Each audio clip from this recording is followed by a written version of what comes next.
Not in my house, Mother Ducker. Hey guys, Short Stack Survival here, and today we're going to be discussing the 4 firearm safety rules that you need to know to protect yourself and those around you when handling any firearms. Rule number 1 is treat every firearm as if it were loaded. So what does loaded actually mean?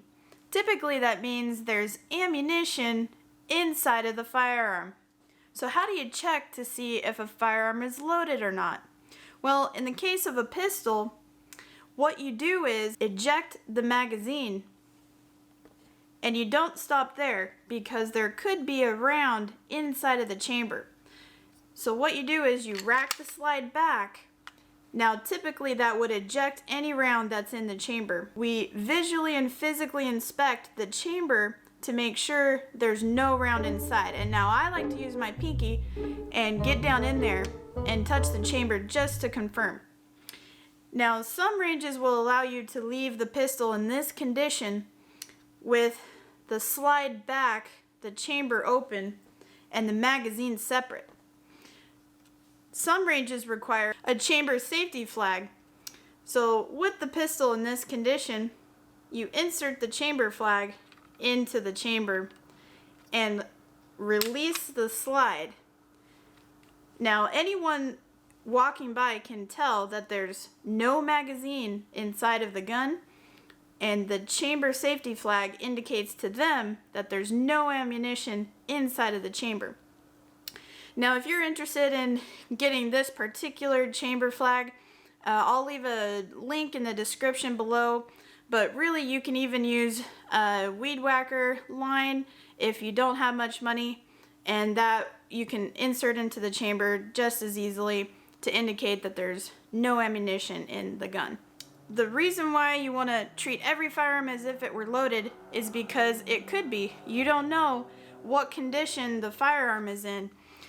Even if you know 100% that you personally made sure that the firearm was unloaded, and you put it in a safe, put it in a bag, a day, hours, weeks later, when you handle that firearm again, you want to do the chamber safety check. Dropping the magazine, racking the slide back, and visually and physically checking the chamber that there's no ammunition inside. So rule number 1 is treat every firearm as if it were loaded. And don't you forget it. Rule number 2 is never point the firearm at anything you're not willing to kill or destroy. Now, what that means is the business end or the muzzle end of the firearm should never be pointed at anything you don't want to hurt or kill, right? So that seems pretty obvious. It's actually harder to adhere to this rule than you might think, especially with pistols. So as a range safety officer, what I typically see is when people are shooting, if someone's behind you and they call your name or ask you a question, a lot of times you'll see people do this. What? What'd you say, huh? And so what happened is the person to your left just got muzzled by you, and you probably didn't even realize you did it. So a lot of us are drivers, and we might remember back in driver's ed where when we did our head safety check, we wanted to make sure that our shoulders and our arm moved independent from our head when we were checking the lane. And why we did this is because we didn't want to have unwanted input into the steering wheel. We haven't yet confirmed that that lane is open, so we don't want our arms to move with our head when we're checking the lane. The same applies to firearms. So if you're shooting a pistol, you want to be aware of your body mechanics and how you interface with the firearm. So you can move your head without moving your arms. You always want to be aware of where you're pointing the firearm. Sometimes I'll also see people muzzling other people or things that they don't actually intend to point the pistol at when they're loading the firearm. So manipulating the firearm can be really difficult, especially for new shooters. And so when you're trying to rack the slide back, when you're trying to insert the magazine, and you're really not comfortable with doing that, a lot of times you'll see people go like this, or when you're racking the slide, they'll go like this. And so anyone to your left or right, if you're a left-hand shooter, is now being muzzled by you when you're handling the firearm. So just keep that in mind, that you never want to point the firearm at anything you're not willing to kill or destroy.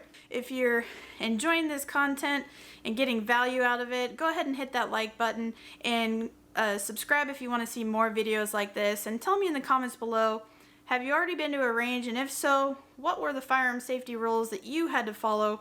And did you see anyone break those firearm rules, including the 4 that we're discussing today? Rule number 3 is keep your finger off the trigger until you're ready to fire. So why do we want to do that? Why not keep your finger on the trigger at all times? You are trying to fire the gun, right? Well, what we're trying to avoid is a negligent discharge. Now, what that means is anytime the firearm is discharged or fired when we didn't intend to. So in the case of a pistol, how we can avoid that is when we're gripping the pistol, we're going to have our trigger finger resting on the frame and not on the trigger. And the rationale behind that is when you're running and gunning or using the pistol or just grabbing the pistol off of a table, whatever you're doing with the firearm, you could fall or you could be startled. You're falling, you're trying to catch yourself from falling, or you're startled and your muscles tense up.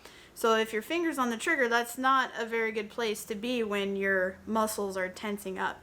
And we have seen this many times.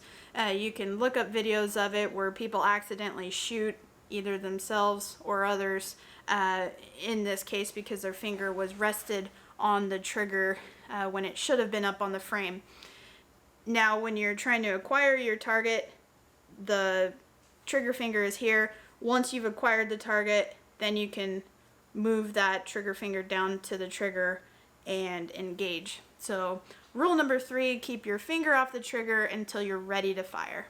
Rule number 4 is be sure of your target and what's behind it. So why do we care about what's behind our target? We're a perfect marksman and we'll never miss our target whatsoever, right? Well, most of us outside of a range under stress aren't going to be as accurate as we are in a controlled environment. So if your target is standing in front of, say, your children, that may not be a good time to shoot your intended target, right? We don't want to accidentally hurt or destroy anything behind our target. Not in my house, Mother Ducker.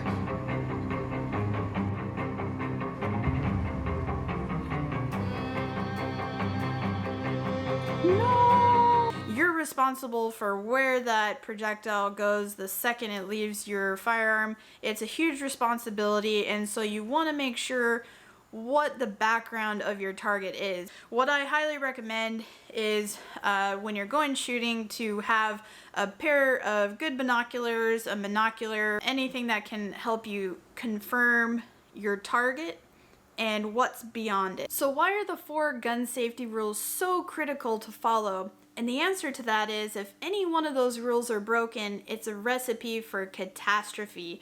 So whether you're a new shooter or a very experienced shooter, we have to be conscious about how we use the firearm and make sure we're strictly adhering to the 4 firearm safety rules. If you have any lingering questions or you're unsure about anything we discussed today, go ahead and leave your questions in the comments section below. And if you found this content valuable, go ahead and give me a like. And if you're interested in seeing more videos like this, go ahead and hit the subscribe button. This is the first of many videos we'll be going over where we discuss the fundamentals of firearm use and ownership. So thanks for watching, guys, and I'll see you in the next video.